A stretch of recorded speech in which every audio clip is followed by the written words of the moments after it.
নমস্কার বন্ধুরা, শ্রুতির তরফ থেকে সুজাতা এই ক্রিসমাসের মরশুমে আপনাদের সামনে নিয়ে আসছে পঞ্চতন্ত্রের গল্প।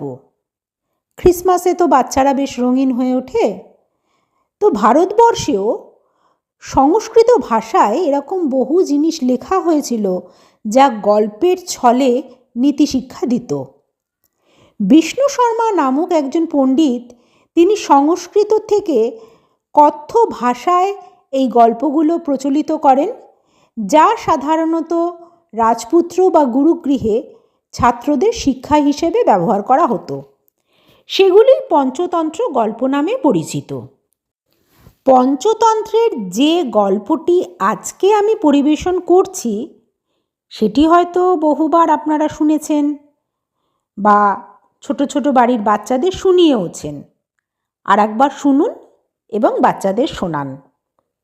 বানর এবং কুমিরের গল্প। একসময় একটি জঙ্গলে একটি বানর থাকত, যে নদীর তীরে জাম গাছে বাস করত। সেই একই বনে একটি কুমির এবং তার স্ত্রীও থাকত। একদিন কুমির নদীর তীরে এসে গাছের নিচে বিশ্রাম নিল। দয়াবান বানর তাকে কিছু ফলও দিল। কুমিরটি পরের দিন আরও ফলের জন্য ফিরে এলো, কারণ ফলগুলি তার খুব পছন্দ হয়েছিল। এইভাবে বেশ কিছুদিন কেটে গেল। কুমির আসে, বানর তাকে খাবার দেয়, আবার চলে যায়।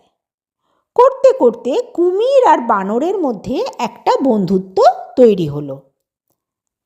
একদিন বানর কুমিরের স্ত্রীর জন্য কিছু ফল পাঠালো। সে ফলগুলি খেলো এবং সেগুলিও তার খুবই ভালো লাগলো। কিন্তু তার হিংসা হলো, কারণ সে বানরের সাথে তার স্বামীর সময় কাটানোটা খুব একটা পছন্দ করতো না। সে তার স্বামীকে বলল, যদি ফলগুলো এত রসালো হয় তবে আমি ভেবে অবাক হই যে বানরটি এই ফলটি রোজ রোজ তোমাকে দেয়, তার হৃদয়টি কত মিষ্টি হবে।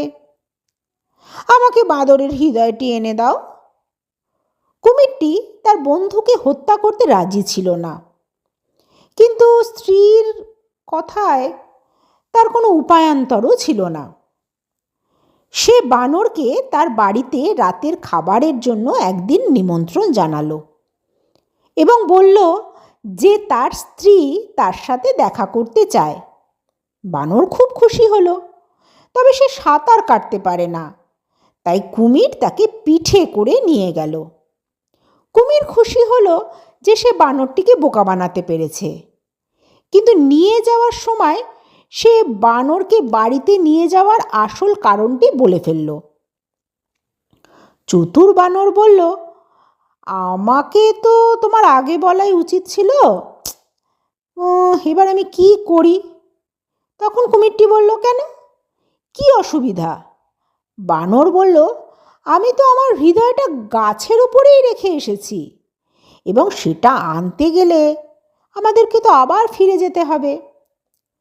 কুমির তাকে বিশ্বাস করে তাকে আবার গাছের কাছে নিয়ে গেল এবং তখনই বানর এক লাফে কুমিরের পিঠের থেকে তার গাছের ওপর উঠে গেল এবং নিজের প্রাণটা বাঁচালো। এইটি হলো একটি পঞ্চতন্ত্রের গল্প। এবার এর মধ্যে একটি নীতিশিক্ষা আছে। শিক্ষাটি কি? বুদ্ধিমত্তার সাথে বন্ধু বাছুন এবং সর্বদা উপস্থিত বুদ্ধি বজায় রাখুন। কেমন লাগলো অবশ্যই জানাবেন। আজকে এই পর্যন্তই।